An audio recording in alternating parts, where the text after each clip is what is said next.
Good morning, YTPC and New Age pipe smokers. Philly Piper Mike here.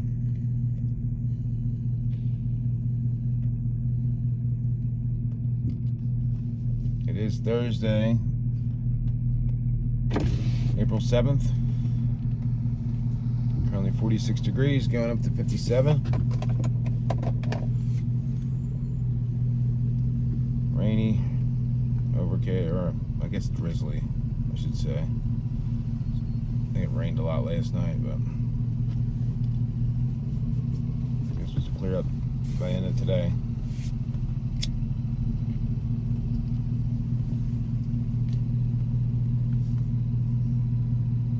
Today I'm smoking my Castello Ciroc KK Canadian. It's got a very pot-shaped bowl on it. And in it I'm smoking from Dan Tobacco Castle Blend Ascanian number 2, or Ascanian Castle Blend number 2. It is a surprise, Virginia Perique.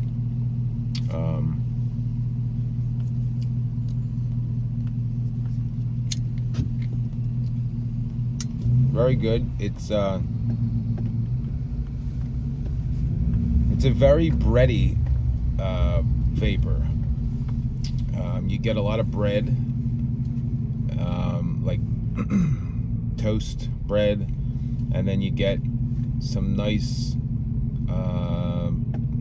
little bit of that, like Virginia Perique, or the vapor Perique, I should say, funky sweetness. But it's pretty muted. It's not in your face.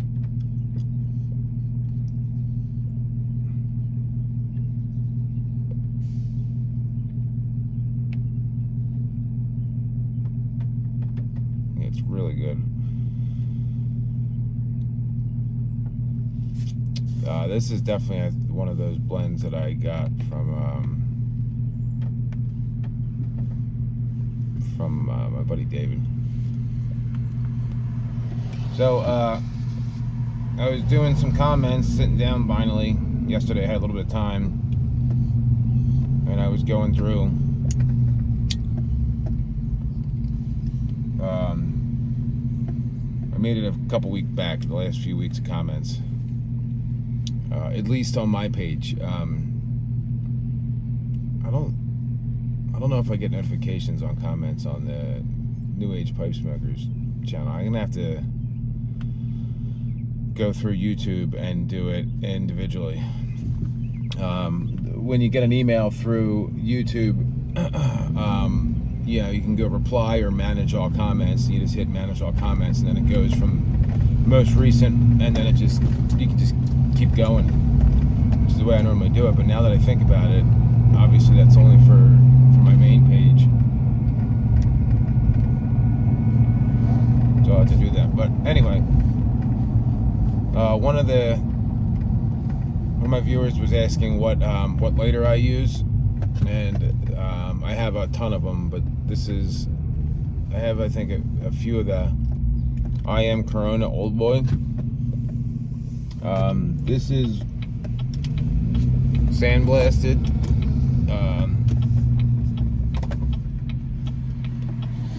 Sandblasted wood, briar. And when I first got, I love this lighter. When I first got it, I was a little disappointed. I ordered it, I think I ordered it on Amazon, and the picture of the one that they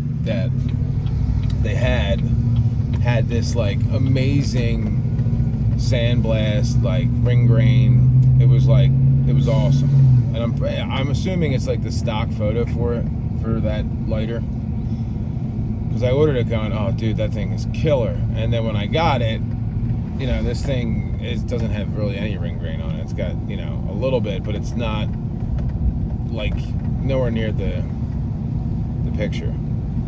But it's great.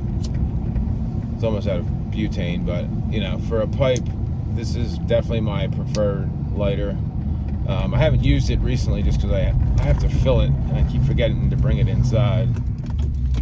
And everything I've been using lately has been butane or torch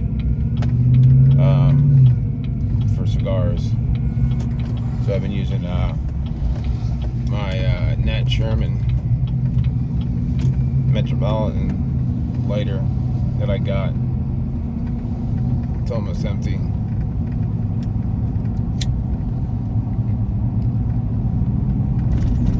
Can't get these anymore, obviously.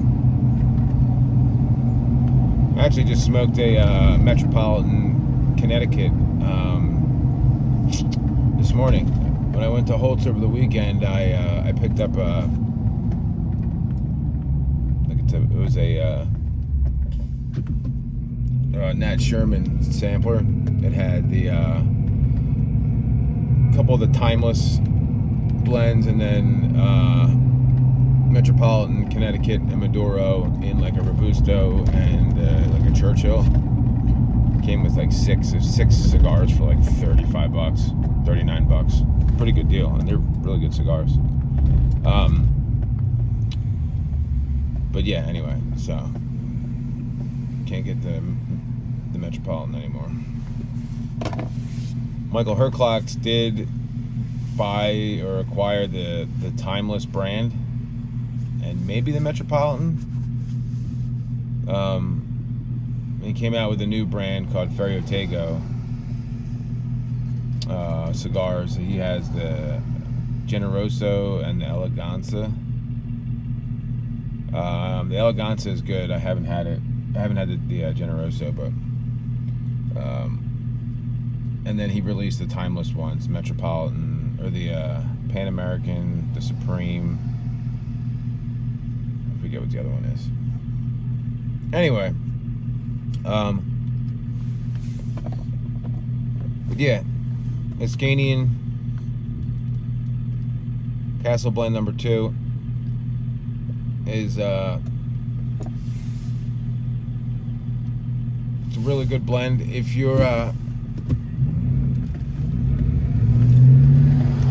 you're looking to order, and the reason I kind of did it, I know it's not an HU tobacco, but if you're looking to if you're going to order from Esterville's, this is another one. I'm almost certain that they sell all Dan tobacco products. This is another one to consider if you're a Virginia Perique fan, and you're going to order from overseas. And I would highly recommend this one too. And then they also have Austin Crater and Austin Crater Plug. They're both Virginia Periques. I was going to do director's cut from HU, but the tin that I have is empty. I got to crack a new tin open. So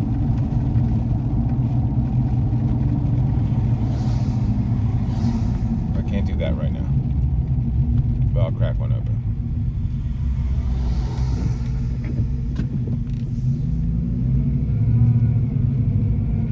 So we were having this conversation this morning. Sean Ream made a little post saying, your stems are meant to have teeth chatter on it. Fight me. And I agree with that statement 100%. A lot of people use softy bits. When I first started smoking a pipe, I tried them. I couldn't stand them for a multitude of reasons. The first one was I don't like that like squishy type of feeling in my mouth. I don't like the moisture that they attract in between the stem and the softy bit. I don't like how like parts of your stem can get oxidized and then other parts don't because of the softy bit. You gotta clean them or replace them. So all that stuff, made me not like it. And I was worried, I'm gonna get, chatter marks in my stem, and it's like, to me, the pipe carver spends so much time and attention to detail to craft that stem as good as he can get it. And that's the one part of the pipe that makes contact with your mouth. And it's the one part of the pipe, it's the most important part of the pipe for me. Obviously, if the pipe smokes well and it's drilled straight and all that stuff, I've gotten rid of more pipes because I didn't like the way that the stem felt in my mouth than I have for any other reason. And it's what really sets apart, a good carver from a great carver is their ability to make a great stem. In my personal experience, the best in the business, and I've had a lot of people's pipes, is Scott Klein.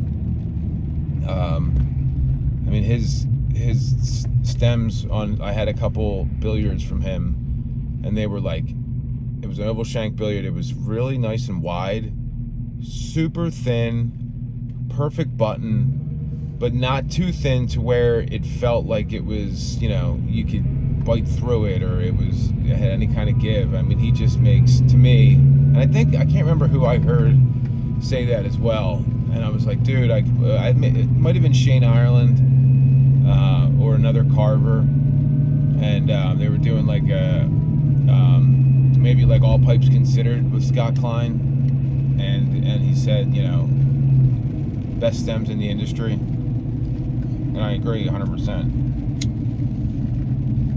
And it's really hard to explain it until you put one of Scott's pipes in your mouth. So to me, you could have a Scott Klein pipe with one of the best stems made, most comfortable, and you would never know it because it's just like every other stem you have with a softy bit on it. And hey, at the end of the day, you do whatever you like, and there's no right or wrong way to smoke a pipe, or to use a softy bit or not. I personally just think it takes away from the pipe and the overall smoking experience that I'm looking for when I sit down or when I purchase a pipe. So it's one of the things where I used to worry about that. This Castello has a few actually not even. Castello's acrylic that they use is like indestructible. I don't know what it is. I don't know what the difference is between other acrylics. And acrylic's really hard you really got to bite down on something pretty hard to market. But that's why I kind of went away from like vulcanite or ebonite, because I didn't like having to maintain it and the oxidizing and all that stuff and the chatter marks. So I prefer acrylic.